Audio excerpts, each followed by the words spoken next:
podcast. I'm Tarun Verma. And I'm Janu Chawla. Now, of course, we love the Elite Daily, so there's yet another article from the Elite Daily that we're doing.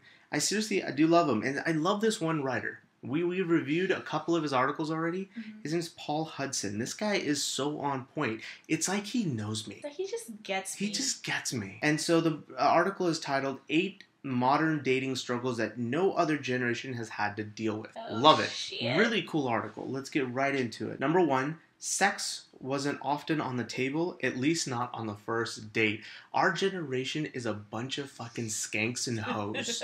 I'm not talking about the girls, I'm talking about guys too. We're all pieces of shit.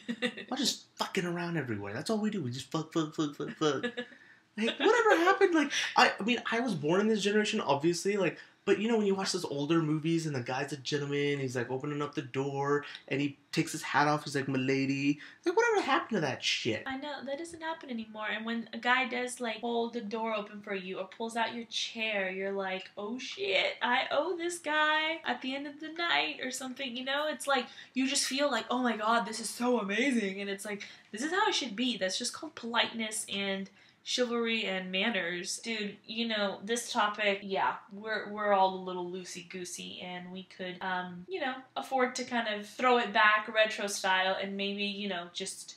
I almost appreciate the retro style. Keep it together. I mean, like, you know, like Steve Harvey's little philosophy on... Cookies. Don't give out cookies. Don't give out cookies, but he's like, you know, when you join a new job, they put you on a probation period, first 90 days... You know, before they give you benefits, health benefits. Should be the same way with your vagina. And he says it should be the same way in relationships. I agree. In fact, I think 3 months is even too short when you think about, like, what people used to do in the old days. All right there, Mother Teresa. No, but seriously, though, but if you think about what people used to do in the olden days... You know, it's just, if you're looking for a long-term relationship, just think about this. This is just awkward. I want to read the last paragraph of this one, because it was kind of on point. So he says, sure, we may sleep with the same person for a few months before we switch and call it dating, but the truth is, we date to have sex. Much of the time, we skip the whole dating thing and go straight to the goal. If nothing else, we're a pretty efficient generation. That is so true. We date to have sex. So some of us that do have a conscience and then want some etiquette, we at least like to put a label on it before we start banging, right? Yeah. But you gotta give it to them. We are a very efficient generation. A shitty one, but a very efficient generation. Yeah. Next one. Most people were dating because they wanted relationships. Kind of what we were just talking about. Back in the day, you dated for a relationship. Nowadays, people date to just bang. That's the second point. Yeah. Totes weird. Yeah. Sometimes it's like, oh, well, our generation has come up with, like, multiple levels between, like, getting married to, like, being single. Now there's like, oh yeah, we're talking, yeah, we're just hanging out, we're just hooking up. We're not up. Exclusive, we're open. We're like, yeah, I'm in an open relationship, I'm open dating. We're banging, but I don't trust him. Yeah. Like, what, and there's no labels for it either, right? Yeah. They're just silly little paraphrases. There's no, like, you know, there's single, and then there's, you know, you're engaged and you're married, right? Like, those clear labels, they're all what's in between is still murky and gray, and that's our fault. We've murkied it up, we've grayed it up, and everyone has, like, from person to person, there's different levels. That's what complicates dating even more, because you're like, okay, well, I really like him, and, you know, I don't want to, like, you know, commit to him, but I, like, want to commit to him. Like, what does that mean? It's like, what are you talking about? Like, the thing is, we built up so many gray, shady areas, right? So clearly, two people, if you're not on the same level of each other, right? Maybe say you're just really a rung of the ladder away from each other. There has to be a thing to define it, you know? So one girl may be 2 and 2 and be like, you know what? I'm ready for this. And the guy's like, not quite, but I want to keep banging you. And so there has to be every little thing to express where we think we are in the relationship. And it's all gray. Yeah. It's all gray. And you know what? When has gray been good? Gray's never been a good thing. Black and white is what is easy. It's simple. Well, gray is complicated. It's complicated. It's complicated. As the Facebook status. Maybe Facebook is to blame for this. Why would you even allow for a relationship status in an open relationship with, or it's complicated? Like, well, you already you just went right into the third one. The third one is, A Facebook relationship status. This has never happened in any generation but ours. This is so touchy. This is the first generation. We're the first ones that deal with it. And it is kind of a shitty thing. It is. And you know, it's like, it has introduced this whole new, like, realm of issues. So first it's the fact that, like, do we have a status? Are we married on Facebook? Are we, like, in a relationship on Facebook or not? Should we just, like, keep it off? Like, some people, I feel like when we were younger and Facebook had just come out, you know, it was totally cool to do that. Nowadays, people kind of keep their personal life away from Facebook. You know, some of the older crowd. It's just like there's so many different rules. And then on top of that, now it's, oh my God, you're dating someone that doesn't have a Facebook profile? What's all that about? Does that relationship even exist? Does that person even exist? It looks shady. It does. Right? There must be something wrong with that person if you're dating them and they're not on Facebook. It's like that cheesy thing when everyone has a birthday, you know, where they're like, you may have spent all night with that person celebrating the shit out of their birthday, but the next day they're like, it's not official till it's on Facebook. I know. Like, bitch, I'm gonna slap you. This is so annoying right now. I know. Facebook has just made it so weird. It's like people have now, like, hashtags, like, for their weddings and their birthday events, and like, you know, you want to be cool and hip there, and then, like, on top of that, there's this whole new etiquette question of when you get engaged, do you announce it on Facebook? How do you announce it on Facebook? Well, that's kind of like how you announce it to the world, right? Because we're also busy with our lives. We don't right, have time to but keep sometimes in touch it's with people. like those things. Like, I get that Facebook is a great way to keep in touch with family and friends, like, all around the world, but it just, sometimes people have to concentrate and think. Focus. Okay, do we want to make this Facebook official yet? Like, sometimes it's like two different worlds. It's a conversation you have to have. You have to. No, it's legit. Not. I remember back in college, you could just easily flip it back and forth. Oh right? yeah. Like, I'm in a relationship. It's whatever. But now it's a big thing. It's like, so babe. When do you want to go official on Facebook? Exactly. It's like another, like, milestone in your relationship. Yeah. Oh, the day we went Facebook official. Today is our first anniversary of the day we went Facebook official. Oh my God. You know, 50 years from now, we're not going to remember when we actually, like, found our significant others and got married. We're going to know it by our timeline. Exactly. We're like, oh, we made it official back in 2009 and this and this. Yeah. That's going to be really depressing. No, and you know, this whole thing is literally given rise to when people get married. Girls, like, are always on the lookout for when the girl, after the honeymoon, comes back to Facebook and changes her relationship status to married, or the guy does that. Oh, yeah. And then everyone likes it. And then when the girl changes her last name on Facebook, everyone likes it. Like, it's all these events that are, like, that Facebook has, like, given us in relationships, and it's like, oh my gosh, I put up our, like, wedding pictures on Facebook. It's official. Like, we're married. You know, it's so weird how Facebook has affected that, but it is a conversation that's had. I know numerous people that have really, like, strategized how they're going to announce their engagement on Facebook and when it's safe to do so. So it's pretty funny. I don't think any other generations had to deal with this issue. That is very true. That's very true. Going into the next one, not knowing if the other person is completely faithful, right? So in this generation where divorces have been the highest they've ever been, there's really no trusting people. Like, honestly, like, I have always preached, the longer you know someone, the longer you're able to find their quirks, find their weirdnesses, find out who they really are, right? You're tried and you're tested, and that the time does that. But I have known plenty of couples that have been married, where they were together 5 to 7 years, got married, and barely lasted 2 years in a marriage, and are divorced. Well, I think it's because there's so much information available to us in this day and age that it's easier for you to find out if your partner is cheating. I think years ago, maybe people are cheating more now, but I feel like years ago it was so much easier to hide. Like, so many people probably had affairs, but, like, they never came to light because people didn't have text messages to crawl through, email to look at, you know, they didn't have multiple devices, and, like, it's all the availability of information. Also, credit cards, like, electronic transactions were not always there. So it was more difficult for, you know, a significant other to stalk their spouse's activity financially. And also just Google. I mean, you found out so much information through Google now. Oh, yeah. You know what? You could get away with a lot when you had a pager. Exactly. Pager. Exactly. Bitch, why didn't you call me back? Well, I didn't have a payphone near me. Exactly. Yeah. So all this technology, I think, has given us more, like, capabilities to find out if someone's been creeping and has a side chick. Well, but then at the same time, it's also kind of like how you're saying it's made it easier to track people. but it's also made it easier to find people and talk to people, right? So your side chick, you know, if your wife tends to see your text messages, you now have WhatsApp, you now have other venues and avenues. There could be this Instagram chick you're flirting with, and if your wife doesn't have Instagram, she'll never know. There's more channels of temptation. Yeah, more channels of temptation. That's a better word for it. And there's also, it's so much easier. The internet has enabled you to not maybe physically cheat on someone, but emotionally. You know, there's chats and there's people you're talking to on GChat and email and whatever. You have this emotional connection with outside of your marriage because there's something else you're looking for. There is a, what was that website that was specifically for finding side chicks? Yeah. Ashley Madison or something weird like that. Oh yeah, like find your side chick here. Exactly. So now there's dating sites that make it so easy for people to hide that they're in relationships, but there's also dating sites out there for side chicks. What the hell? This gets into a very deeper discussion where, you know, a lot of people have said that we are not built to be monogamous. Yeah. Right? It's true. And so technology makes it that much easier. Technology makes it that much worse. It's really hard to be that way, right?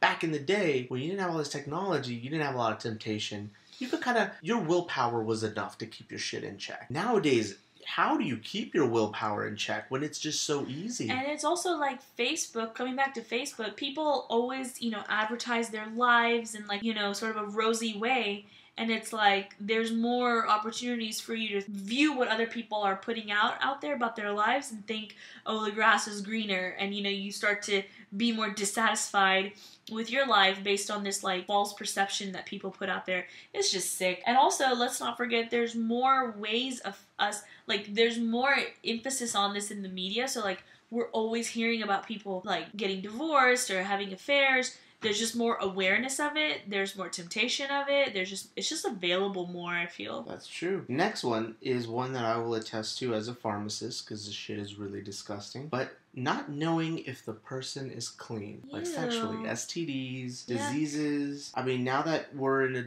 living more sexually promiscuous ways. Yeah. It's disgusting. I mean, it really is. I remember when I used to work in the more hip parts of town. I was up in Dallas working in Uptown and stuff. Every other person was on herpes medication. Wow, yeah. Antivirals. Valtrex. Here's a tip for you guys. If you, guys or girls, if you ever are at your boyfriend's, girlfriend's, or your side chick's home, and you're in her medicine cabinet, if she has anything that says acyclovir, valcyclovir, Valtrex, that, my friend, is for herpes. You walk the fuck out. You don't even drink a glass from that place. You just walk the fuck out. And if they get in your face, you Heisman them. Get out of my way. This just comes back to the first one that we discussed, where you have to put them on a probation period. If you're not a promiscuous type, you're probably not okay with taking the risk of contracting one of these diseases.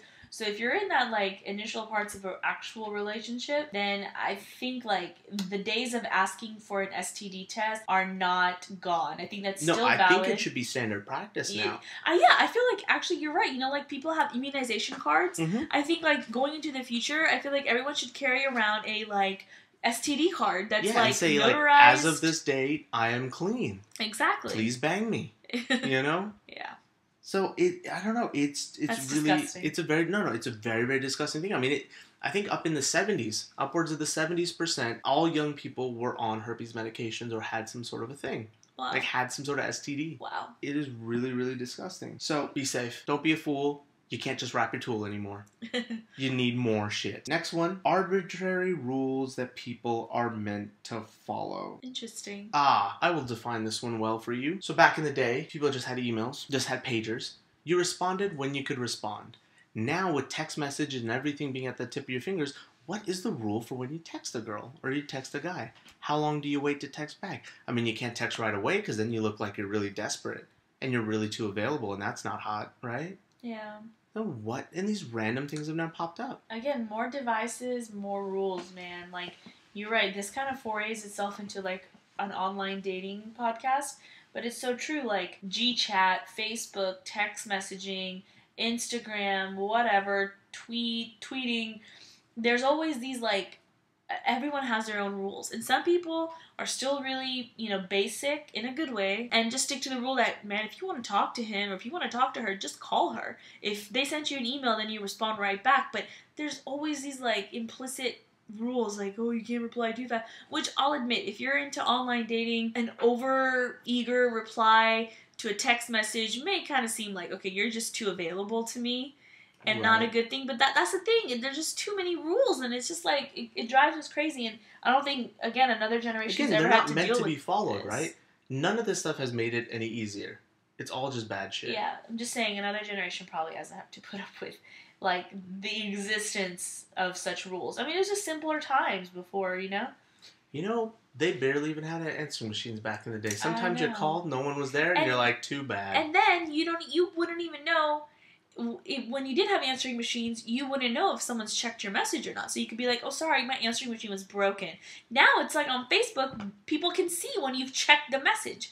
On BlackBerry, you can see, like, and I'm sure on iPhones, you can see when someone's checked your message. It's so annoying. Like, and to be honest, I do the same thing. I'm like, motherfucker, you saw my message 5 hours ago. How are you going to text me back now? Exactly. But you want to say it, but you don't at the same time, right? But it affects relationships, right? Because if you're like hitting it off with someone, but they didn't, you're like, wow, he must be a douchebag. He took 8 hours to reply to my message. Like, red alert, it's unnecessary, and it's just crazy. So it kind of goes hand in hand with the next one. So we're seeing a rise in these complications and problems here. But at the same time, number 8 is, there was once a certain date etiquette. The date etiquettes that we had, we've thrown those all away in lieu of these stupid rules that somehow don't really have any definition. So let me define proper date etiquette. Opening the door. Bringing flowers. Yeah. These things are now gone. I mean, I'm at fault for it too. I can't remember the last time I gave a girl flowers. But I haven't seen anyone else I've ever seen bring flowers. I mean, how many times have you gone out to a restaurant on a Friday night and seen any of that? No. Yeah. Or some dude serenades a girl. Or when you do see it, you're like, it has like extra, oh my god, he did this. He's probably going to propose. Yeah. The guy brought 12 roses, he's going to propose. Wow. Something's going on. So crazy. Shit is crazy. Yeah. Date etiquette, I think when, amongst women, when we speak, I think it's especially makes someone stand out when they do have, this etiquette, because it's like, you never see it. And where did all that go? Like, did our cell phones, do they take the place, does texting take the place of, like, anticipation, foreplay? Like, I mean, who do you blame for it, technically? Do you blame women for it? Do you blame men for it? Do you blame men for not bringing flowers anymore, or do you blame women for not expecting them anymore? It's kind of a double-edged sword, right? Chicken the egg. Chicken or the motherfucking egg, yeah.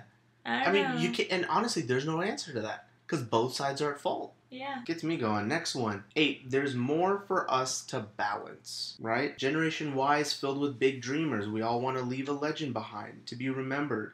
This may differ from previous generations, but we are the first generation that believes we can accomplish such a feat, right? So we're putting more and more on our plate. We're expecting more of ourselves. Mm-hmm. That is not good in a relationship. Like, you kind of, when you get into a relationship, you almost give your dream onto the other person as a burden. Yeah.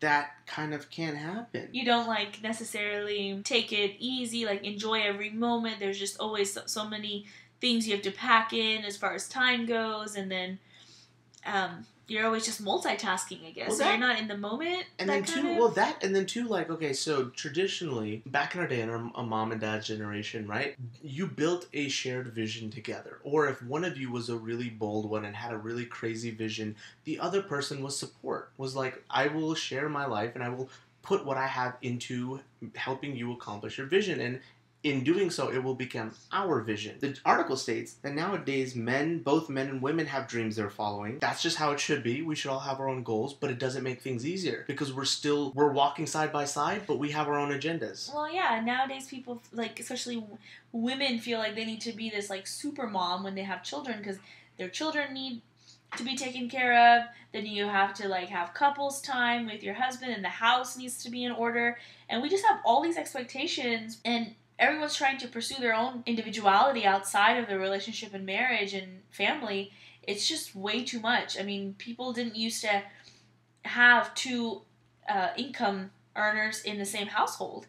It used to be one person's earning the income, the other person manage the home well. And so it kind of balanced everyone's workload. And now everyone's having to share the workload and also do great things outside of outside of home. So it's just, there's a lot going on. And I feel like women and men need to cut themselves a little bit of slack and not take it so hard on each other about I'm not the perfect this, and we had this vision, and I was successful here, but I wasn't successful here. Yeah. It's okay. You can have it all, but maybe not all at the same time. Not all at the same time, or maybe, I think this is one thing our generation hasn't properly learned, is there's a difference between what we need and what we want. Yeah, right? Exactly. What we need and want in another person and what we need and want from our life. We want a lot from our life, but do we need it all? Do we need it to exist? Do we need it to be happy? I mean, we'd all love $20 million. We'd want that. But I think our generation kind of doesn't know how to prioritize that, and sometimes they feel like they need it all. They have to have it all, or it's all not or right. nothing. Yeah. We're that generation, that rebel generation that believes we can do it all. Yeah. And I think that our kids' generation is going to learn we're fucking idiots. You can't do it all. They're going to take it easier. They're going to take it easier. They're not going to stress themselves out. But I commend our generation for trying. It's a generation of go-getters. And some people do, and some people are successful at it. It's just, you have to remind yourself, it's going to be a little bit more difficult. Don't take it hard on yourself. Absolutely. I think that's a big key. And that rounds out this article, which was really, really a great article. Yeah, I think everyone like should give it a good read. Paul Hudson. Go Paul Hudson. He's my jigga. He's my jigga. I like this dude. But anyways, ladies and gentlemen, that's the end of today's podcast. We'll see you next time. Bye.